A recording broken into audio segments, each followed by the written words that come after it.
Kalau yang kemarin Petronas Green kita timpa dengan Gold Aegis ya. Terus kalau kali ini ya, ini Petronas Green tetap, tapi kita timpa dengan Blue to Purple untuk efeknya, dan untuk hasilnya seperti ini. Emang boleh secakep ini? Emang boleh. Assalamualaikum warahmatullahi wabarakatuh. Berjumpa lagi bersama saya di channel Bayu Abraslur. Gimana kabarnya? Tentunya dulu selalu jaga kesehatan dan jangan selalu jaga image ya lur ya. Oke, di kesempatan kali ini kita pengen sedikit menjawab pertanyaan teman-teman yang banyak sekali ya, yang tanya ke WhatsApp, ke DM bahwasanya Mas, media saya ori, apakah wajib epoksi atau enggak, ataupun boleh nggak ketika kita langsung pengen mengaplikasikan Basecoat-nya? Jawaban saya boleh, tapi dengan catatan gini ya teman-teman, media itu benar-benar layak. Jadi kita masuknya di epoxy correction, media itu benar-benar masih layak, masih keras, tidak ada unsur pengecetan sebelumnya. Takutnya medianya itu udah tebel ya, udah tebel terus butuh pengelupasan dulu baru di epoxy. Nah, kalau media ori biasanya saya itu kayak gini cara untuk mengaplikasikan Basecoat di atas media tanpa epoxy. Tapi bukan berarti tidak diepoksi secara keseluruhan. Misal pun nanti ada bekas luka, baretan yang dalam dan butuh pendempulan, tetap saya lakukan epoksi gitu ya. Nah, caranya seperti apa? Jadi di sini untuk mempersingkat video, jadi untuk proses awalnya itu saya skip aja ya. Jadi di sini kita langsung masuk ke panel. Nah, panel yang sudah saya siapkan ini sudah saya lakukan sanding. Untuk sanding saya ukuran saya pakai itu di 800, terus kita lanjut ke 1000 gitu ya. Biasanya saya di 800 saja udah berani, tapi di sini kita lanjut ke 1000. Nah, gitu. Yang penting teman-teman untuk melakukan pengamplasan jangan sampai melebihi batas grid 1000 ya. Jangan sampai lebih. Karena kalau lebih nanti takutnya terlalu halus, daya rekat antara cat lama dengan cat baru itu nggak bisa sempurna gitu ya. Nah, terus teman-teman dikoreksi juga untuk di bagian-bagian yang mungkin panelnya itu bekas jatuh ataupun kena baretan benda tajam, itu misalnya ada luka terlalu dalam dan tidak bisa dijangkau oleh amplas, itu ya alangkah baiknya dilakukan pendempulan dan epoksi gitu ya. Jadi nggak semata-mata walaupun tanpa epoksi nanti teman-teman asal dikerjakan aja, nanti takutnya yang media-media bekas luka, bekas apa, nanti baretannya tetap akan kelihatan gitu. Jadi sebagaimana kita mengkoreksi media itu dan sudah benar-benar memastikan bahwasanya media ini sudah layak untuk kita naikkan ke epoksi gitu ya. Jadi tidak ada masalah tentang tanpa epoksi, itu tidak ada masalah karena kita sudah menciptakan mechanical bonding ya. Apa itu mechanical bonding? Di sini saya jelaskan lagi mungkin untuk teman-teman yang baru bergabung. Mechanical bonding itu adalah suatu baretan yang kita buat ya. Beda dengan halnya chemical bonding. Kalau chemical bonding itu terjadi antara ketemunya dua bahan kimia. Jadi dia bisa chemical bonding. Nah, kalau mechanical bonding ini mechanical, jadi sesuatu baretan yang kita buat. Jadi untuk logik atau logikanya itu biasanya kalau teman-teman lihat tukang bangunan ya, tukang bangunan ketika disuruh pasang keramik dinding misalnya, terus dindingnya itu sudah diplester halus, nah maka dari itu si tukang itu pasti akan membuat suatu luka atau baretan di dinding itu. Nah, gunanya apa? Untuk daya rekat antara semen dengan keramik tersebut. Nah, itu secara logikanya gitu ya. Jadi teman-teman nggak usah takut. Dan misalnya gini, Mas, nanti apakah nggak ngelupas? Saya sudah membuktikan beberapa kali panel dan panel itu masih alhamdulillah masih aman. Dan kemarin itu sempat main ke bengkel dan saya lihat dan saya tekan dengan kuku ataupun saya tekan dengan benda yang lumayan keras, itu aman-aman aja. Dan saya lihat sudah ada bekas baretan, bekas kalau nggak salah jatuh Terus di situ saya ambil solasi ya, kayak orang-orang itu solasi lakban, terus saya tempel ke bagian yang gores tadi, terus saya tarik secara hentak, dan di situ tidak ada unsur terkupas. Jadi gunanya mechanical bonding ada di situ ya teman-teman. Oke. Terus untuk teknik pengaplikasiannya di sini teman-teman sudah bisa lihat sendiri di bagian media-media yang mungkin butuh saya epoksi, tetap saya epoksi ya. Tadi sudah dilihat sendiri. Nah, untuk teknik pengaplikasiannya, karena di sini dasarnya itu solid. Jadi untuk tembakan pertama kita relatif untuk lakukan dry coat atau aplikasi secara kering, tipis, merata. Nah, lalu untuk keduanya itu kita lakukan pemadatan warna gitu ya. Jadi untuk pengaplikasian pertama itu memang kita sedikit cenderung lebih tipis dan kering. Nah, supaya apa? Supaya kandungan thinner yang dibawa oleh cat itu tidak terlalu basah nempel ke media. Jadi tidak memungkinkan untuk menggerakkan cat yang ada gitu ya. Jadi nggak rawan keriting, istilahnya kayak gitu. Nah, setelah media itu kita aplikasikan tipis merata keseluruhan dan sambil diamati ya, kalau misalnya ada indikasi keriting ya di stop dulu, jangan langsung dibasahi. Nah, kalau sudah misalnya diamati, oh ternyata media ini bisa kita lakukan penebalan. Nah, kita lalu lakukan penebalan keseluruhan sampai merata gitu ya teman-teman. Jadi saya ngecat itu sebenarnya ketika saya stop itu sambil melihat di media, oh media ini aman. Jadi kelihatan kok kalau misalnya kita pakai cat jenis polyuretan ya, itu kelihatan kalau misalnya media itu sudah mulai menguap, itu sudah mulai hilang thinnernya, itu kelihatan. Jadi nanti teksturnya itu akan ngedoff ya. Beda kalau kita menggunakan NC ini. Nah, kalau NC itu biasanya kelihatan mengkilat terus gitu. Karena pada dasarnya cat NC itu biar nggak usah di clear juga mengkilat kan gitu teman-teman. Ini nanti ada suatu pembahasan, tapi nanti aja ya.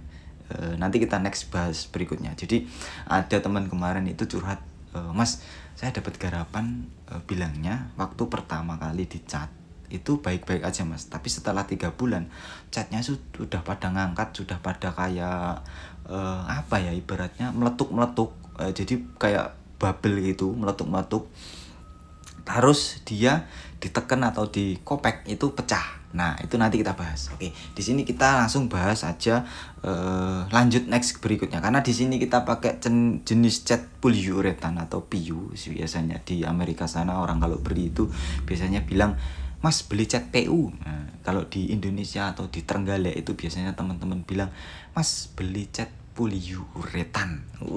Itu canggih memang.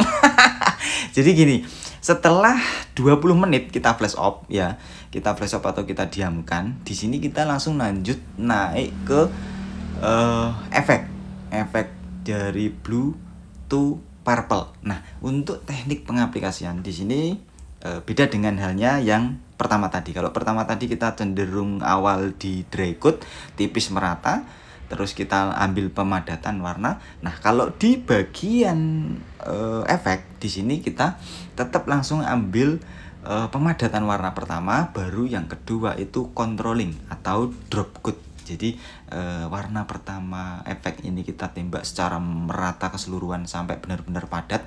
Habis itu kita controlling. Jadi ketemunya itu di satu layer setengah. Jadi setengahnya itu di controlling. Jadi untuk meratakan atau menyeragamkan partikel yang ada supaya cat kelihatan matching gitu ya. Teman-teman kalau ngecat mohon maaf ya, kalau pakai NC itu kan dia memiliki daya tutup yang sangat-sangat apa ya, lambat. Jadi kemungkinan besar cat itu akan menebal. Nah, cat itu atau base coat itu kalau bisa diusahakan setipis mungkin supaya apa, kelihatan ketika di clear coat itu nanti kelihatan gurih ya. Jadi kedalaman warna itu akan bisa lebih nonjol gitu. Kalau cat itu sudah ketebelan nanti dilihat juga kayak apa ya, semacam cewek kalau pakai make up ketebelan itu kan dilihat kayak gimana ya, kayak kayak glamber gitu, namanya apa ya, bergelut nggak enak lah, pokoknya nggak matching gitu loh. Nah, kalau untuk teknik ini teman-teman itu masih banyak banget yang suka tanya, Mas, katanya di cat PU lebih keringnya lebih lama, tapi katanya cat NC keringnya lebih cepat. Nah, jadi cat NC itu jadi seketika pengaplikasian ya teman-teman, itu nggak usah di clear coat, dia tetap akan menampilkan hasil yang mengkilat. Beda dengan cat PU. Kalau cat PU itu kita aplikasikan jebret misalnya, kita diamkan 20 menit. Ketika cat itu sudah mulai menguap, sudah mulai kering, itu dia akan menampilkan tekstur yang ngedoff. Beda dengan NC. Kalau NC dia akan kelihatan mengkilat banget gitu. Jadi nantilah kita bahas yang itu. Oke, setelah kita pengaplikasian untuk efeknya tadi keseluruhan semua, kita jeda 20 menit sampai benar-benar kita pastikan bahwasanya efek tadi udah kering. Terus di sini kita langsung melakukan clear coat. Nah, untuk clear coat di sini kita pilih AXT 210. Nah, untuk AXT sendiri itu memiliki jenis MS ya, bukan HS ya. 21-nya ini MS. Jadi untuk mixing rasionya itu di 2:1. Di sini saya pakai di 2:1 15% thinner. Nah, jadi untuk thinner yang saya pakai itu di extra slow. Supaya apa? Supaya membantu sesi flow yang bagus. Jadi nanti kita akan mengaplikasikan clear coat ini sebanyak 3 layer. Nah, teknik pengaplikasiannya masih sama. Saya masih menggunakan one visit application. Jadi sekali jadi ya. Jadi nggak ada flash up terlalu lama. Kalau flash up terlalu lama nanti alasan pertama saya ruangan atau kondisi atau keadaan bengkel yang belum terlalu steril. Nggak seperti orang-orang di luar sana yang sudah menggunakan spray boot yang benar-benar steril. Kita mau flash up 10 tahun pun nggak jadi masalah karena di situ mungkin sudah bersih, steril dipastikan ya. Jadi jangan salah, kalau orang di dalam spray booth itu tidak hanya sekedar ruangan, tapi di situ sudah dipastikan bahwasanya tempat itu sudah steril, terus di situ dilengkapi dengan heater atau pemanas. Jadi untuk suhu yang ada itu bisa dipastikan atau sudah bisa disetting ya. Jadi kalau pengen suhu segini itu sudah bisa disetting. Itu biasanya kalau spray boot yang benar-benar spray boot yang sudah proper gitu ya. Jadi nggak asal cuman ruangan dikasih air, apalagi airnya setinggi jurang itu, wah itu sangat rawan karena air yang dikucurkan itu bisa menimbulkan kelembapan yang sangat tinggi gitu ya. Jadi sebenarnya bagus juga untuk menanggulangi pencemaran udara, tapi kalau terlalu tinggi ya juga akan beresiko, dan percikan-percikan atau tempiasnya itu juga akan beresiko loncat ke panel gitu ya. Alangkah baiknya ya dipastikan benar-benar aman gitu ya. Oke, di sini teknik pengaplikasian one visit application itu teman-teman bisa lihat sendiri. Jadi untuk tembakan layer pertama kedua itu sebenarnya saya ambil di medium. Jadi tipis. Nah, habis itu ketiga itu kita jeda kurang lebih 10 detik penguapan thinner. Nah, itu baru kita pengambilan wet look atau pengambilan thicknessnya, ketebalannya. Jadi teman-teman jangan terkecoh. Terkecohnya teman-teman mentang-mentang ngikutin one visit application tapi gerakannya tidak dibedakan. Jadi ritme pertama kedua itu saya cenderung lebih cepat, terus nanti yang terakhir yang ketiga itu saya turunkan ritmenya. Enggak pelan juga enggak cepat, jadi di tengah-tengah, medium. Nah, untuk tembakan pertama itu lebih medium. Jadi logikanya gini teman-teman. Teman-teman punya 5 kertas nih ya. 5 kertas. Terus teman-teman tumpuk di atas meja. Bedanya 5 kertas secara langsung kita tumpuk jebret sama 5 kertas kita tumpuk secara berkala. Misalnya jebret ini yang pertama, pasti kan tebel tuh ya.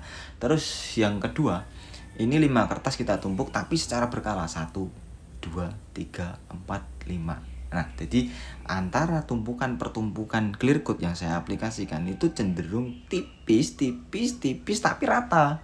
Paham nggak? Jadi overlapnya jangan sampai loncat gitu. Teman-teman yang sudah mungkin sudah bisa mengaplikasikan hal yang saya aplikasikan mungkin sudah keenakan ya, karena sangat menguntungkan bagi kita yang mungkin tempatnya belum proper. Itu kalau kotoran, misalnya kita main flash op nih ya. Misalnya kita tembak 1 lapis atau 2 lapis, kita flash op 20 menit misalnya, kan ada ya di TTS itu kan tertulis 15 menit, 20 menit. Nah, ketika kita flash itu kan biasanya kita tinggal nih ya, kita tinggal. Kan kita nggak bisa tuh menghandle entah nanti ada belalang terbang, dinosaurus, ataupun kadal, ataupun kotoran-kotoran lain ya yang nempel di situ. Itu kan kita nggak bisa handle tuh. Itu kan eksternal ya, termasuk eksternal ya. Sudah kita siapkan internal segala macam, tapi eksternal kita nggak bisa handle. Nah, itu kan nanti ketika setelah kita flash up kurang lebih 10 menit, 15 menit, 20 detik, 20 menit. Nah, kotoran yang nempel tadi kita akan aplikasikan lagi clear coat. Otomatis kotoran yang nempel di clear coat pertama itu akan ketanam. Jadi perbaikannya lebih susah gitu.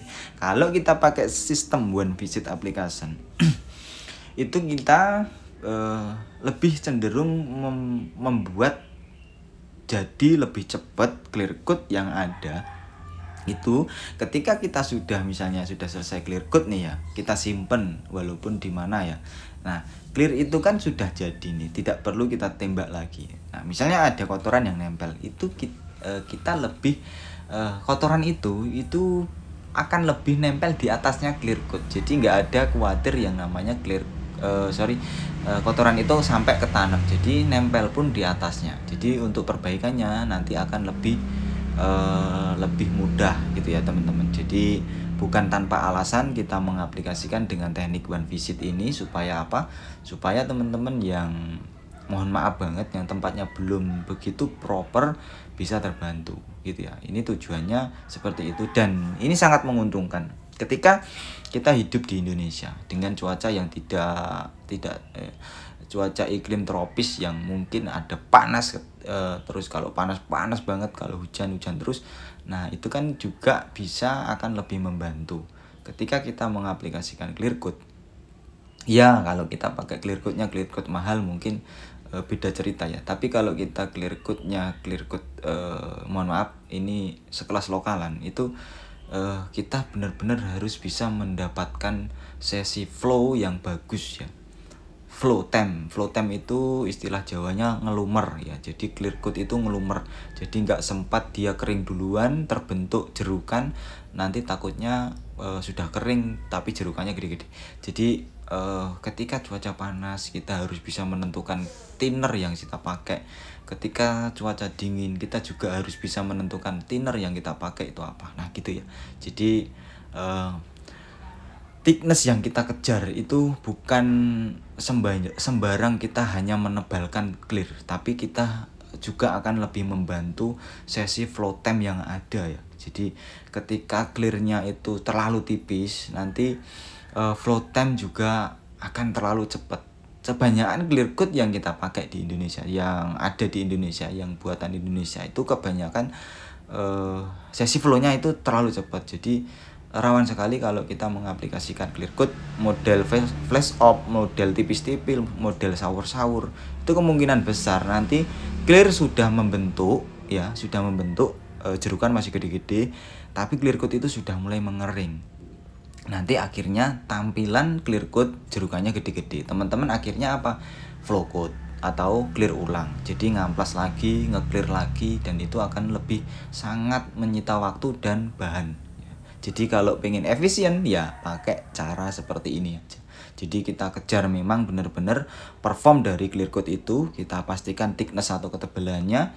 Terus nanti ketika dia sudah memasuki sesi flow time, dia sudah bisa menata dengan sendirinya. Dan misal pun ada kegagalan sedikit, itu kita masih bisa mungkin kita poles secara minor atau poles secara yang di bagian-bagian yang tertentu aja gitu ya teman-teman. Oke.